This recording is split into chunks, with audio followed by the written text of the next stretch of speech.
First, they took your family and your riches. Then they took your health and your pride. Finally, they left you to die. What will you do, exile, when there is nothing left but to live or die?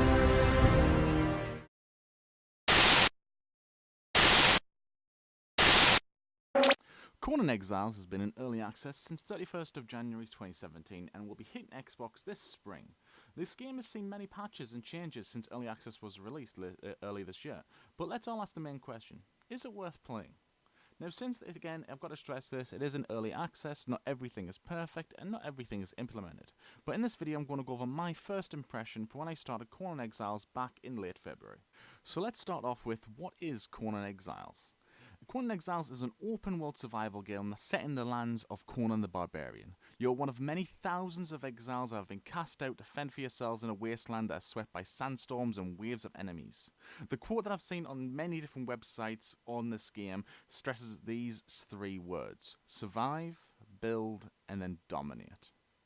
How do you start this game? You start off this game after you create your character, which already has some very unique options for you to choose from. I mean, come on, you can actually create them to look like you downstairs, if you know what I mean. And if you don't know, you're probably too young for this game. You're alone in the desert, and if you're like me, you have no friends. And that means you have nothing, not even clothes. You're very much naked in the desert. And you can talk to this lovely stone, which you're probably delirious from the heat because you're talking to it. And he tells you some lovely words of encouragement and sets you on your way. It's at this point you have to set out to do as much as you can to gather materials and not to start progressing your character.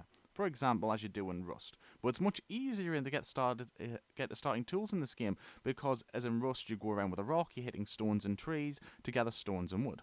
Whereas in this game you can literally pick up sticks and stones off the ground to start making your basic tools. This should make the game a lot more easier and a lot more, as people call, noob friendly. So how do you progress in this game? You progress in this game by doing the things you'd expect. You hunt animals, you gather resources. Hell, you can either grow crops, if you believe it. I mean, growing crops in a desert, it's almost as likely as growing food on Mars. But hell, they did it in Martian, so why not Conan? Anyway, the more you gather and the more you kill, the more XP you will gain, and every time you level up, you gain skill points. And these skill points can determine on how you progress your character in general. So we'll give her a lowdown on what these skill points actually are, and just a brief overview on what they do.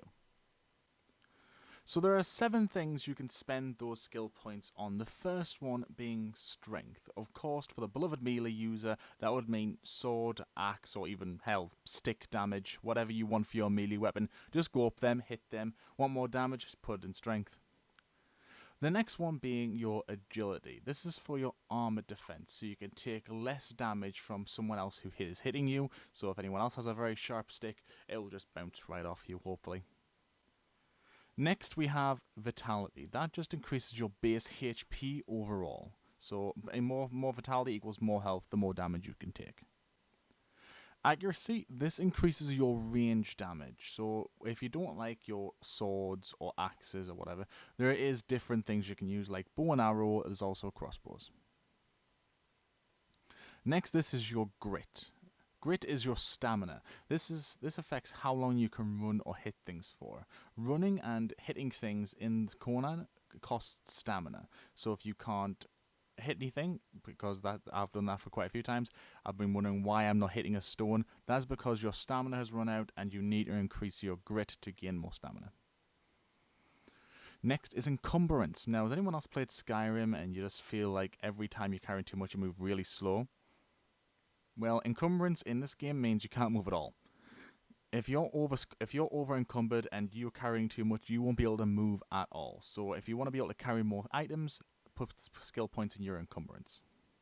Next is survival. This is increase how long you can stay fully hydrated and fully well fed, even in certain weather conditions. Different weather conditions increase or decrease the amount you metabolize food in this game. Probably mucked up that word, but hey, if you want to increase that, if you want to stay full and hydrated in certain weather conditions, put that in survival. Now, most people will know if a game is fun, they will play it more. And if a game is not fun, well, they'll play it less or just not at all. So does this game have that fun factor? In my own opinion, it does. It provides its own challenges and own playstyles that can suit many of its players, or even all of its players. It has PvE, PvP, and if you're a big fan of Rust and you want to get your teeth sunk into this game, it's got its own PvP blitz system where it resets at the end of the month and everyone starts back with nothing, and you can work your way up from there. Not only does it have those playstyles, most gamers love survival games where they can pretty much do anything, and in this game, you really can do anything. I'll give you an example. Have you ever wanted to kill a player, drag their corpse back to your home, put it on your altar, rip out their heart to please your god? You can do that in this game.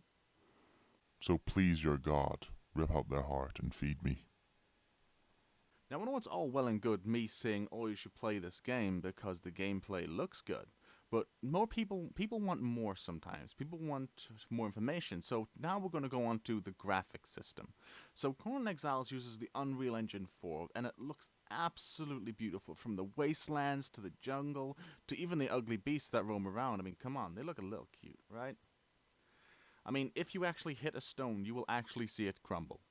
And I don't mean part of it disappears. I mean actually see the stone crumble while you're mining, which is what makes this game feel and look so real.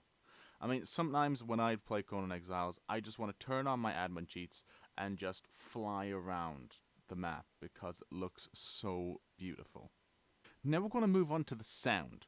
Sometimes the difference between a good game and a great game is the sound, and the devs have made an amazing attempt to make all these sounds in this game to be as real as possible. From the smashing of the rocks to get your pickaxe with your pickaxes, to the hitting of the trees with the hatchet to get wood.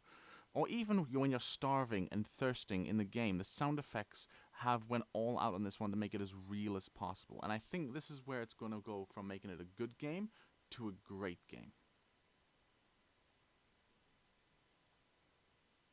Now, most people would ask this question, would you replay this game? This is a question based on what type of person you are, what type of games you play. So it can be yes and it can be no. Now, the progression in this game can be quite a long grind to get the best weapons, the best buildings, the best armor, and it will go quicker if you're with friends or slower if you're on your own.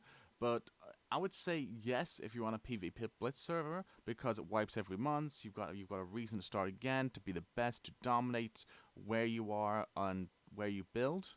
And if you're just on a PvE system, once you've went through the whole thing, unless they add new things or implement some new ways of progression, then you're just pretty much starting from scratch and doing the same thing all over again, unless you really want to progress your character in a different way. So in my conclusion, what do I think of the game itself?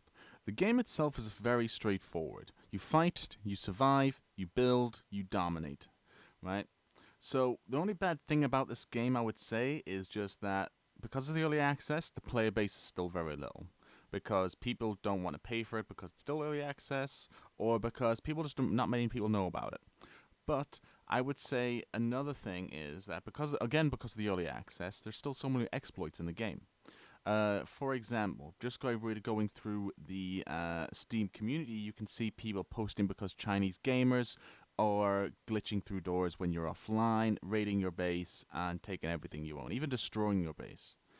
And not just that, it's the end game product of the crafting, which can also turn people away, put people off. Because the endgame crafting product is an avatar. It is a force of God, if you will. Avatars of the game are the game's most powerful creation, and it takes them little to no effort to destroy a base. Even though the resources to create one, it would take a lot of effort to create. Right? But once it is created, it can take down a full base or full town, even if you created a town, with little to no effort. But that being said, it's not a big threat to the game because you can make your own private servers, you can make your own unofficial server, and you can use those settings to turn down the effectiveness of avatars if you don't want them in the game. So that itself isn't a big threat. So, as for my conclusion, I would play the game. I think the game is absolutely fantastic. But there's just these little kinks here and there that need to be sorted out, such as the exploits. Maybe having harsher punishment for using the avatars, maybe making them less, I wouldn't say less powerful, but maybe something that can easily, so you can have something to counter them, really. But that is my only thing for this game. The avatars may be a little bit too powerful, and the exploits in this game. So that is it for my conclusion. That is it for my game review. Thank you all for watching. If you enjoyed the review, please leave a like and subscribe below if you want more game reviews. Thank you for watching. I'll see you all later.